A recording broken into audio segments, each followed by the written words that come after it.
जय हिंद, नमस्कार। मैं शरद मिश्रा अपने YouTube channel the unfold untold में आपका स्वागत करता हूं।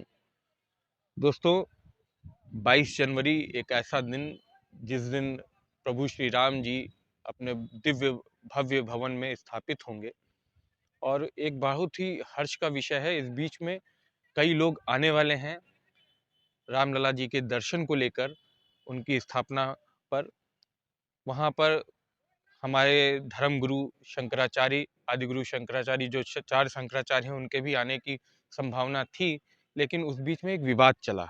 विवाद ऐसा कि लोगों ने, शंकराचार्य ने उस पर अपना मत जाहिर किया। कई लोग उनसे असहमत थे, कई लोग सहमत थे। और इसी बीच में शंकराचार्य को जानने की उत्सुकता लोगों के बीच में हुई कि शंकराचार्य कौन है, इनकी हमारे सनातन धर्म में इनकी वैल्यू क्या है।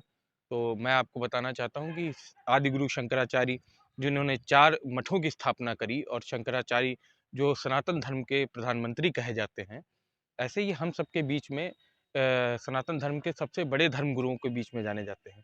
कैसे बनते हैं शंकराचार्य, और किस तरीके से एक छोटा बालक शंकर, जो कि शंकराचार्य की उपाधि को प्राप्त हुआ, जिन्होंने 4 मठों की स्थापना करी और उन मठों से ही धर्म के, सनातन धर्म को पुनर्जीवित करने का काम किया और उनको अपने देश के चारों कोनों में लेके गए। 4 अलग-अलग कोनों में 4 अलग-अलग मठ की स्थापना, उनके 4 गुरु शिष्य परंपरा पर स्थापित करके शंकराचार्यों का उनका चयन होना एक बड़ी लंबी प्रक्रिया है।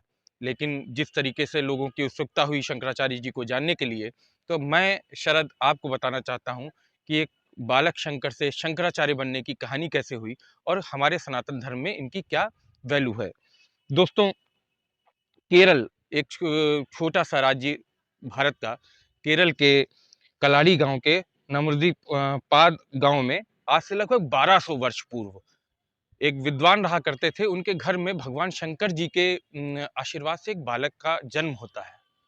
वो बालक, दोस्तों, वो बालक जो बहुत ही छोटी उम्र में बहुत बड़ा काम करके चला गया, जिसकी उम्र मात्र 32 वर्ष की थी। और उस 32 वर्ष की उम्र में उस व्यक्ति ने भारत के केरल से लेके और वह चारों कोनों में स्थापना करी और पूरे अपनी पदयात्रा करी और 32 वर्ष के जीवन में सनातन धर्म को पुनर्जीवित करने का काम किया। 3 से 4 वर्ष की उम्र में जब मलयालम सीख रहे थे, वेदों का ज्ञान प्राप्त कर रहे थे, उन्होंने 3 से 4 वर्ष, जहाँ बच्चे केवल खेलते हैं, भाषाओं का ज्ञान प्राप्त करते हैं, उस समय पर उन्होंने मलयालम जैसी एक कठिन लैंग्वेज को सीखा और वेदों का ज्ञान प्राप्त किया। तभी उनके पिता की मृत्यु हो जाती है। एक ऐसा समय जब बच्चा 3 या 4 वर्ष का होता है, तब किसी के सर से अगर बाप का साया हट जाए, तो कहा जाता है ना कि जब बाप जाता है तो एक छत चली जाती है, एक आत्मविश्वास कम हो जाता है। लेकिन उनके विषय में बिल्कुल विपरीत जाता था। जब उनके पिता की मृत्यु हुई, माँ ने उनका लालन पोषण किया। 5 वर्ष की आयु में जब उनका जनेऊ होता है, जनेऊ संस्कार हमारे यहाँ सबसे बड़ा संस्कार माना जाता है। जनेऊ संस्कार में करने के बाद में वो गुरुकुल जाते हैं। बालक शंकर जब गुरुकुल में पहुँचते हैं, तो जब वहाँ पर उनकी जो शिक्षा दीक्षा होती है, शिक्षा जो 10 वर्ष, 15 वर्ष या 20 वर्ष की आयु में जो लोग शिक्षित होकर निकलते थे, महज 2 वर्ष की आयु में उन्होंने अपनी शिक्षा पूर्ण करी और इतने तेजस्वी, इतने विद्वान कि 2 वर्ष की आयु में लगभग 10-15 वर्ष की शिक्षा पूर्ण करके वो वापस आते हैं। माँ को भी बहुत प्रसन्नता हुई कि एक मेरे घर में एक ऐसा बालक आया जिसने वेदों का ज्ञान प्राप्त किया, मलयालम भाषा सीखी, बाकी चीज़ें सीखी, सनातन धर्म का ज्ञान प्राप्त किया। बहुत ही कम आयु में बालक शंकर को अब दुनिया जानने लगी थी। दुनिया जो उनसे परिचित हो रही थी, उसी बीच में उनके एक किस्सा आता है कि पूर्णा नदी, जो इस समय पेरियार नदी के नाम से जानी जाती है, पेरियार नदी के नाम से जो उस समय की पूर्णा नदी थी, उनके कलाड़ी गांव से बहुत दूर बहा करती थी। माँ को वहाँ जल भरने जाना होता था और ये बात बालक शंकर को कहीं न कहीं मन में चुभती थी। जब बालक शंकर को इस चीज़ का एहसास हुआ अपनी माँ की पीड़ा का, तो उन्होंने शंकर भगवान से उसकी प्रार्थना करी और कहा जाता है कि पेरियार नदी अब कलाड़ी के पास से बहना, उस बात से बहना शुरू हुई। ये एक छोटा-सा चमत्कार था, उनके ज्ञान का, उनके प्रताप का, लेकिन इसी चमत्कार ने उनको लोगों से, दूसरों से अलग बनाया। इसी बीच में एक महर्षि अगस्त्य सेन ऋषि हुआ करते थे, उनके घर आते हैं। घर आने पर माँ उनका उनके घर में अतिथि के तौर पे वो आते हैं, उनको भोजन कराती हैं माँ, और उनसे अपने बेटे के लिए पूछती हैं, मेरा बेटा क्या करेगा आगे, कैसे बढ़ेगा। तो अगस्त्य सेन ऋषि उनसे कहते हैं कि आपका बेटा है तो बहुत ओजस्वी, बहुत तेजस्वी, बहुत इसको ज्ञान है, लेकिन इसकी आयु मात्र 32 वर्ष की रहेगी। किसी माँ से ये कह देना जिसका पति पहले जा चुका हो, कि जिस माँ को ये पता चल जाए मेरा पति जा चुका है और मेरा बेटे की उम्र केवल 32 वर्ष है, उस माँ पर क्या बीतेगी। कहीं ना कहीं बालक शंकर को भी इस बात का एहसास हुआ कि मेरी माँ को कष्ट हुआ है, और उनका भी मन सांसारिक मोह माया से दूर चलता चला गया। मित्रों, अपने इस बात को जब पता चला उनको, तब उन्होंने एक डिसीजन लिया कि मैं संन्यास धारण करूंगा। ये बात जब उन्होंने माँ को बताई, तो माँ को ये नागवार गुजरी। उन्होंने कहा कि नहीं, तुम पढ़ो लिखो, गृहस्थ जीवन में आओ, तुमने वेदों का ज्ञान प्राप्त किया है, इतना सब कुछ प्राप्त किया है, गृहस्थ में आओ, संन्यास ना लो। लेकिन माँ को भी मनाना था, सनातन को आगे लेके जाना था। इस बीच में उन्होंने एक पेरियार नदी के पास जाते हैं और वहाँ पे छलांग लगाते हैं। कहा जाता है कि जब उन्होंने छलांग लगाई तो वहाँ पे डूबने लगे, तो उनका पैर एक घड़ियाल ने पकड़ रखा था।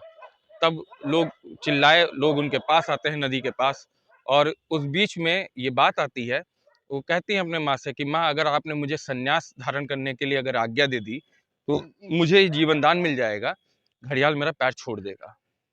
माँ अपने बच्चे की जान को देख रही थी कि जा रही थी, तो उसने कहा कि सन्यास ही ले ले। तो उन्होंने उसके सन्यास के लिए हामी भर दी। बालक शंकर तब सन्यास की राह पे 8 साल की उम्र में उन्होंने सन्यास धारण किया। और सन्यास के बाद जहाँ एक सन्यासी को गुरु की तलाश होती है, बालक शंकर को भी गुरु की तलाश थी। बालक शंकर अपनी गुरु की तलाश में केरल से निकलते हैं, ओमकारेश्वर तक पहुंचते हैं। ओमकारेश्वर कहाँ केरल, कहाँ ओमकारेश्वर।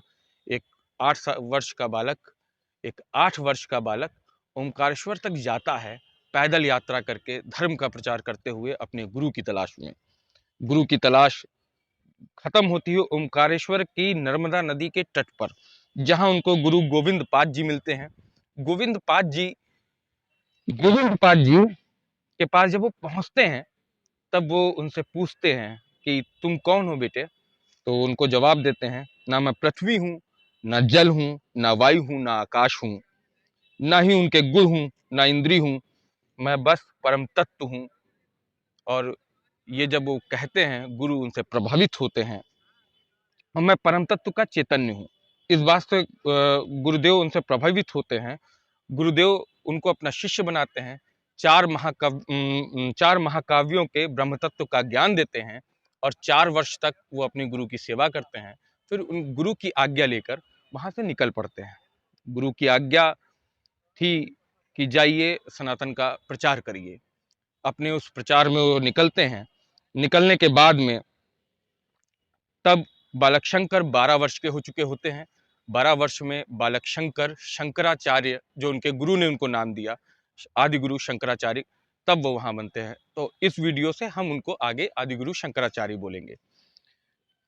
जब आदि गुरु शंकराचार्य जी वहां से जाते हैं, लेकिन उनकी परीक्षा होती है काशी में। काशी जो उस समय धार्मिक नगरी, और आज के वर्ष में भी हमारे धार्मिक नगरियों में विद्वानों का गढ़ माना जाता है। काशी भी उस समय पर विद्वानों का गढ़ था।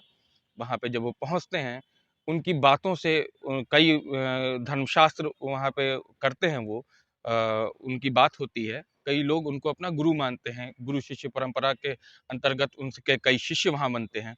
एक बार वो काशी की गलियों में जा रहे थे दोस्तों। उसी बीच में जब उनके शिष्य आगे आगे चल रहे थे, तब एक शव जलाने वाला व्यक्ति, जिसे हम लोग चंडाल बोलते हैं, वहाँ पे उनको रोकते हैं। रोकने पर उनसे उनके शिष्य बोलते हैं कि आप किनारे से हट जाइए। देख नहीं रहे हैं पीछे आचार्य आ रहे हैं। आचार्य तो जो खड़ा होता है व्यक्ति, वो उनसे पूछता है, मैं नहीं हटूंगा यहाँ से, बताइए आप क्या करते हैं, आने दीजिए आचार्य को, आचार्य से भी पूछूंगा, मुझे मेरे कुछ सवाल हैं, आचार्य उनका जवाब दें। जब आदि गुरु शंकराचार्य वहां पहुंचते हैं तो चंडाल जो शवों को जलाने का काम करता था उनसे पूछता है कि मेरे शरीर आप किसे हटा रहे थे, मेरे शरीर से या मेरे शरीर की आत्मा से? जब हर व्यक्ति का शरीर अन्न से पोषित होता है तो आप और हमारे शरीर में क्या अंतर है? आप और हमारे शरीर में क्या अंतर है? आत्मा तो एक ही है। और तो आप ब्राह्मण और मैं चंडाल कैसे? शायद इस सवाल को आदिगुरु जी ने, आदिगुरु को अंदर तक, इस सवाल को उनके अंदर तक उसको झंझोर दिया और उन्होंने अपने शिष्यों के साथ में उनको प्रणाम किया। वहाँ से वो निकल पड़ते हैं एक अपनी अनंत यात्रा की तरफ, चारों मठों का स्थापित करते हैं और यहाँ तक सफ़र होता है एक बालक शंकर से शंकराचार्य तक। तो बहुत ही जल्दी हम आपको आगे मिलेंगे ये बताने के लिए कि एक बालक शंकर से शंकराचार्य बनने तक की ये कहानी थी। लेकिन शंकराचार्य जो इस समय एक पदवी है सनातन धर्म में, चार मठों को लेकर हमारी सबसे बड़े प्रधानमंत्री के तौर पर जो सनातन धर्म के प्रधानमंत्री कहे जाते हैं, उनको गुरु शिष्य परंपरा के बीच में कैसे पहुंचे, अगले एपिसोड में। तब तक के लिए जय हिंद, जय भारत।